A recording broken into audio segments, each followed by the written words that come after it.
Hello, hello, hello. Welcome back to Are You Ready for Your Inspection podcast. If you're watching this on YouTube, I'm going to wave. This is the first time. So today I have two extremely very special guests with me today to record some podcasts. Introduce yourself, say who you are, and then we'll go from there. So you, the lady on the left. Okay, hi everyone, I'm Emily.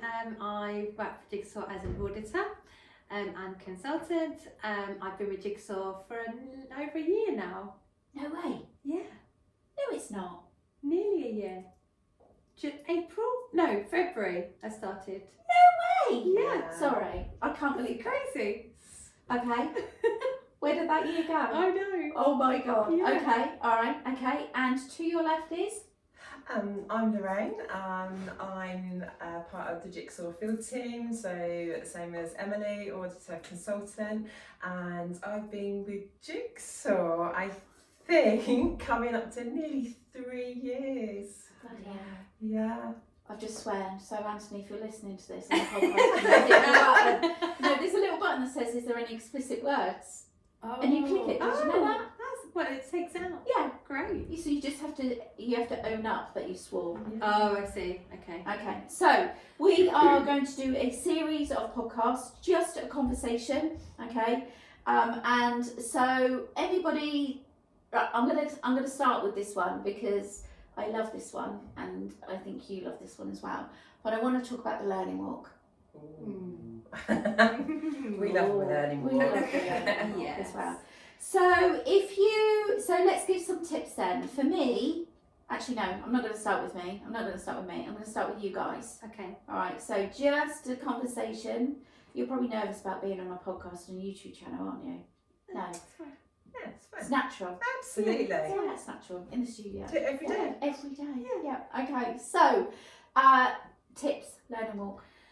I think for me it's about not overthinking it too much and thinking it's your time to shine, and you've got to think about keeping it short and sweet, not too lengthy, and making sure that you're getting the intent really clearly across to the inspector for each room, or one room depending on the size of your setting, and then letting that inspector go back in after the learning walk to see what your intent and with see whether it's been I always delivered. say it's talk the talk and then walk the walk. Yes, exactly. I Yeah. always say that because I say that if you give the talk, the team need to walk the walk. So that's when your inspector goes in, they're already mentally listening and aware of what you've said when you're talking the talk going round.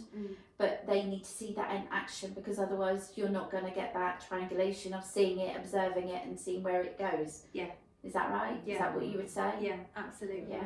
Yeah. Lorraine, what about you? Yeah, absolutely. I think there's a misconception sometimes that the fact that the learning walk can be very much, actually I do that for parents, but actually completely different. Yeah. Your learning They walk, said that on the webinar last night. Did you see that? Yeah. Someone said we do exactly the same for parents. exactly. And it's like, well, actually, you No. need to really. Tuning it slightly Yeah. different. Yeah. Yeah, absolutely. So it has got to have that real focus on the curriculum that you're offering.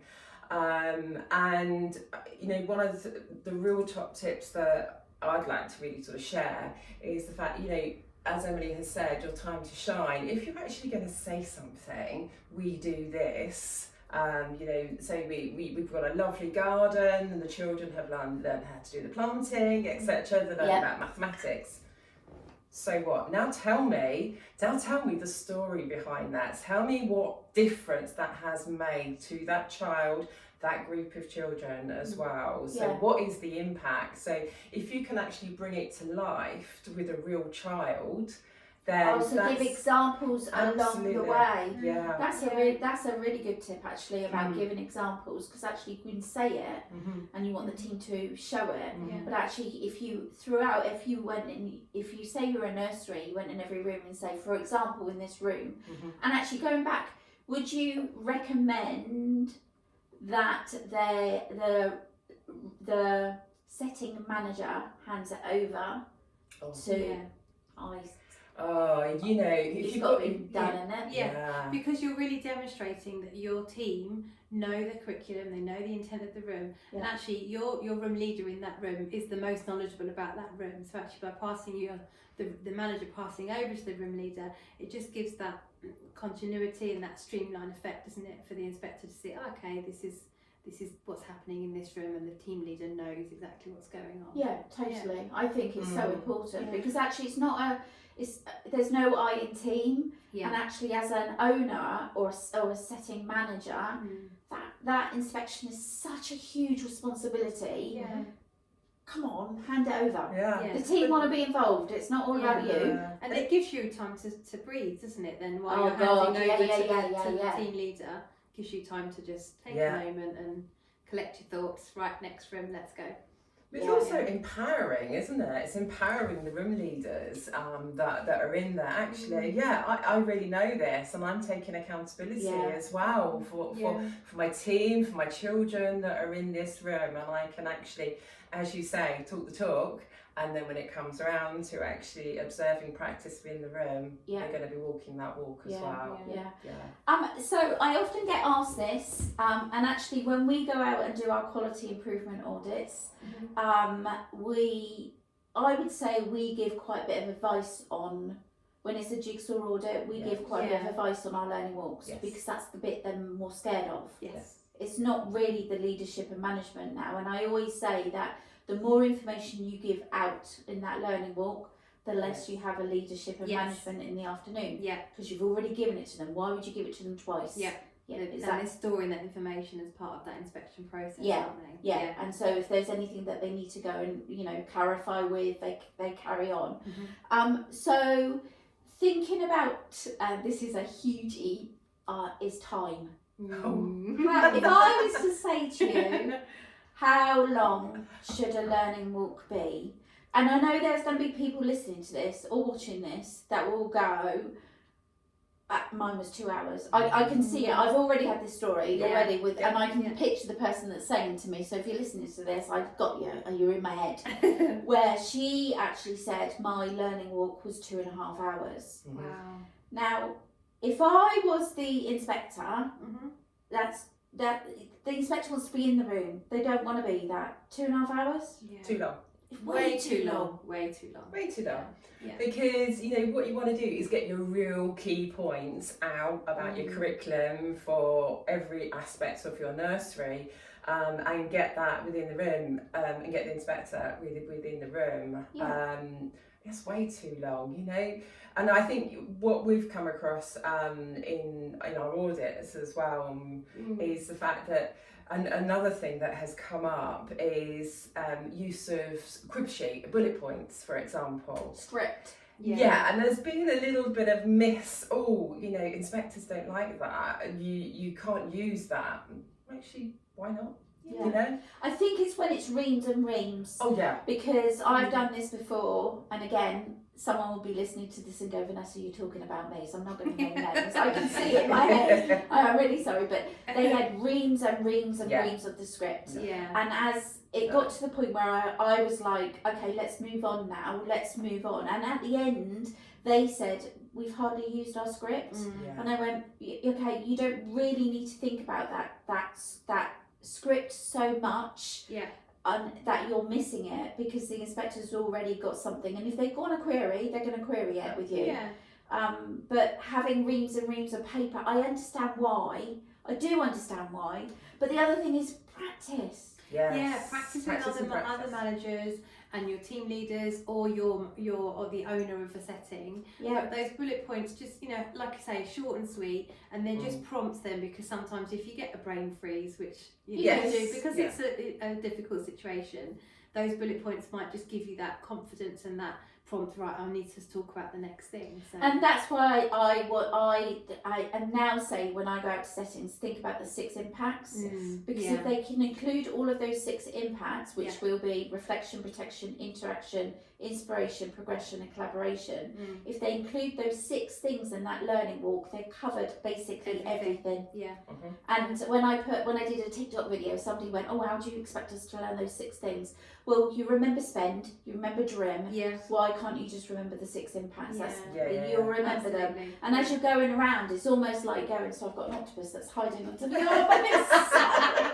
Sorry. It's giving you a One hug. podcast, there's an octopus that's literally come out of my arm. I know. Here it is, yeah. Is that, you know, if you miss one out, then you can go, oh, this is how we collaborate with outside agencies or parents or progression. This is what we do for supervisions. And if you try and it's those thinking about being smarter about your learning more. And identifying those real strengths in the first place. And I think that's where some settings sort of really struggle. Actually, what are my real strengths? And then I think that's the point of actually involving your whole team. Come together, have a team meeting, actually really highlight what do we want to be telling the inspector on a learning walk so we can shine, and actually agree on those, and then really put your little bits behind that, bring it to life with some nice examples as well. I think that's a good thing. I think that's a tip as well from, I would take that, is about them giving examples of children as well. And actually that time to shine. You've got, and I say this all the time, you've got one chance.